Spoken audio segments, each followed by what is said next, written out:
acne é uma disfunção muito presente no consultório e muitos profissionais ficam em dúvidas em como tratar, quais ativos indicar.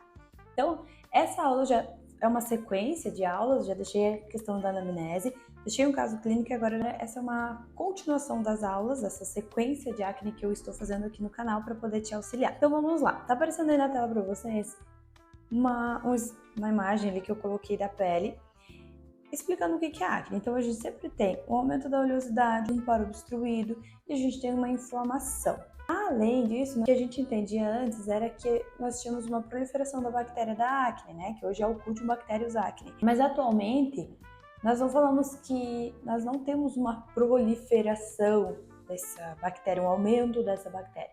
Na verdade, a gente tem uma alteração no filotipo dela, que torna ela mais patogênica. Por isso que algumas pessoas têm acne e outras pessoas não. Mas uma pessoa que não tem as acnes, as pápulas, as pústulas, tem o Cutibacterium acne presente ali na sua microbiota, tá? Então ela vai apresentar cravos abertos, né, fechados, que são os comedões, vai ter pústulas, nódulos. E nessa imagem aqui que está aparecendo para vocês, a gente tem uma pele saudável e uma pele com acne. O que a gente tem aqui? Observe só nessa imagem. A gente tem uma inflamação. Hoje a gente sabe que a inflamação está presente já no comedão, tá? Comedão aberto, comedão fechado, a gente já tem uma inflamação. Por quê? Nós já temos um aumento da produção de sebo e uma hiperqueratinização para poder formar esse comedão, tá? Em seguida, a gente tem uma proliferação do Cutibacterium acnes, porque ele adora esse ambiente de sebo. E quando a gente tem uma produção a mais desse sebo, os componentes desse sebo ele já se torna pró-inflamatório, que já vai facilitar ali a liberação de citocinas, interleucinas na nossa pele. Nessa outra imagem, vocês conseguem ver o acúmulo ali, a hiperqueratinização, ou seja, excesso de queratinócitos no folículo tamponado. Eu sempre falo, pensa como se fosse um canudinho. Esse aqui é o canudinho e esse canudinho está todo entupido. Aqui a gente tem sebo, aqui a gente tem queratinócitos. Isso aqui é um prato cheio para a acne conseguir se proliferar. Então tá com esse canudinho entupido, formou o cravinho, olha ali o cravinho. A acne começa a fazer a festa. Quando essa bactéria da acne ela se prolifera, ela também libera interleucinas e citocinas, que vão acionar ali os queratinócitos, nossas células que compõem a camada da epiderme, e elas vão liberar os alarmes, né, que são as citocinas, para acionar nossas células de defesa. Então, a gente tem alguns receptores de like e tudo mais, não vou me aprofundar aqui, mas eles são todos acionados e aí que leva à inflamação, à pústula, né?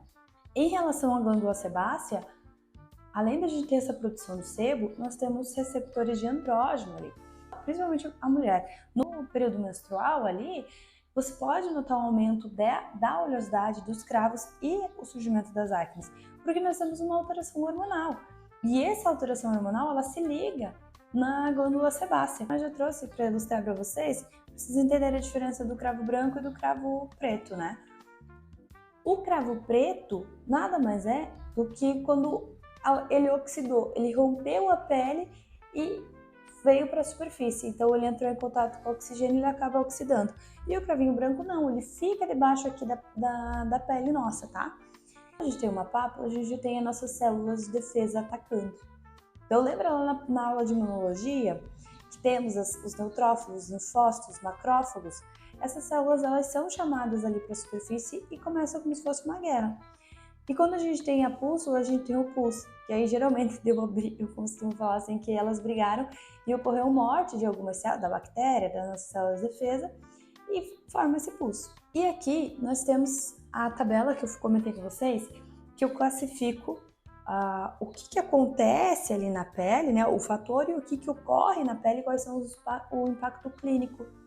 E aí eu coloco os ativos indicados. Então são duas tabelinhas, as principais tabelas aqui, né? Esses são os principais fatores que acontecem na acne e que eu me baseio para poder montar o skincare das minhas pacientes, para poder escolher os ativos adequados que vão compor o skincare delas. Se você quiser saber quais são esses ativos, quiser ter uma aula completa, onde eu vou falar mais sobre as interleucinas, sobre os receptores de like e sobre as fases ali da acne, o que acontece no tecido, eu vou estar disponibilizando uma aula que é o gerenciamento da acne, onde eu vou te ensinar tudo isso, vou te apresentar os ativos e te entregar alguns casos clínicos com algumas formulações que eu utilizo nas minhas pacientes.